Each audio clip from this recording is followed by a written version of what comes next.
পেলাম বিরতির পর এবার যেদিকে চোখ রাখবো, অল ইন্ডিয়া সার্ভিসের উদ্যোগে ত্রিপুরা স্টেট গেস্ট হাউসে একটি রক্তদান শিবিরের আয়োজন করা হয় এবং সেই রক্তদান শিবিরে উপস্থিত ছিলেন মাননীয় মুখ্যমন্ত্রী ডক্টর মানিক সাহা। তিনি ঠিক কি জানিয়েছেন শোনাবো। আছেন তারা কাজ করছেন, আরো কিছু ইনোভেটিভ কিছু করা যায় কিনা, এবং সেটা কারণ আপনারা ক্রিম অফ দ্য সোসাইটি, আপনারা যে কাজটা দায়িত্ব নিয়ে করতে পারবেন সেটা অনেকের পক্ষে সেটা সম্ভব না। একদম পিকে আছেন আপনাদের অফিসে, তো সেই জায়গার মধ্যে অনেকে আপনাদের উপর বিশ্বাসও করবে যে না আমি যে কাজটা বলছি সেটা হবে, এবং মানুষ সেই বিশ্বাসটা আপনাদের মধ্যে আসবে। যেটা একটু আগে বলা হলো যে বিহারে একজন অফিসার ছিল, উনি পড়াতে যান, নিশ্চয়ই অফিসের মাঝখানে কোনো একটা সময় করে নিশ্চয়ই জানেন, এইগুলো একটা দৃষ্টান্ত এখনো মনে রাখছে।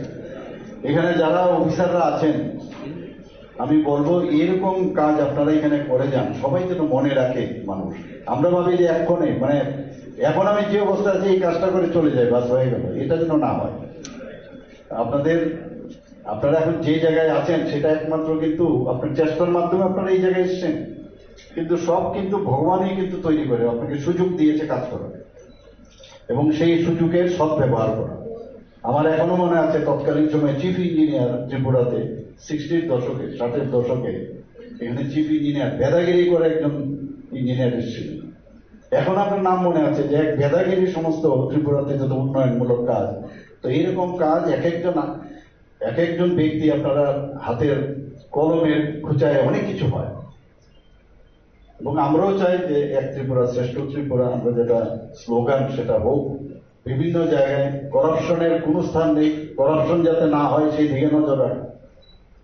বিভিন্ন ভাবে এত কমপ্লিকেটেড লাইফ সেটাকে is of doing, is of life করে যদি আমরা চলতে পারি তাহলে নিজেরও স্যাটিসফ্যাকশন আসবে, এবং এখান থেকে আপনি যাবেন ডেপুটেশন আবার আসতে হবে বা বাইরেও চলে যেতে পারেন। আমাদের অফিসাররা এখন ভালো ভালো জায়গায় আছে, সেন্ট্রাল বিদেশেও যাচ্ছে, কিন্তু তার মূল যে ভিতটা সেটা হচ্ছে ত্রিপুরা।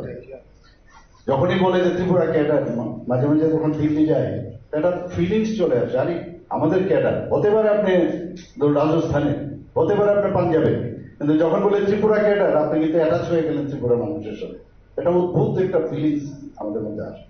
বাইরের বলে এরকম কিছু হয় না। আমি জানি মাঝে মাঝে অনেকের মধ্যে আসে যে আর এখানে যারা আমরা যারা বাইরে তা ওইভাবে অ্যাকসেপ্ট করে না, এরকম না। কিন্তু এখানে চেয়ারে বসলে you are all our man, এটা হচ্ছে সবচেয়ে বড়। আর এরকম কাজ যখন আপনারা আগামী দিন করবেন দেখবেন চিরজীবন আমাদের মনে থাকবে।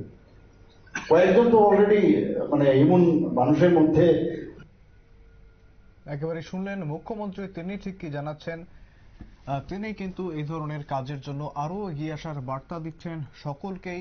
এবং আজকে এই রক্তদান শিবির অনুষ্ঠিত হয়েছে ত্রিপুরা স্টেট গেস্ট হাউসে। ফিরে আসছে একটি বিরতির পর, সঙ্গে থাকুন।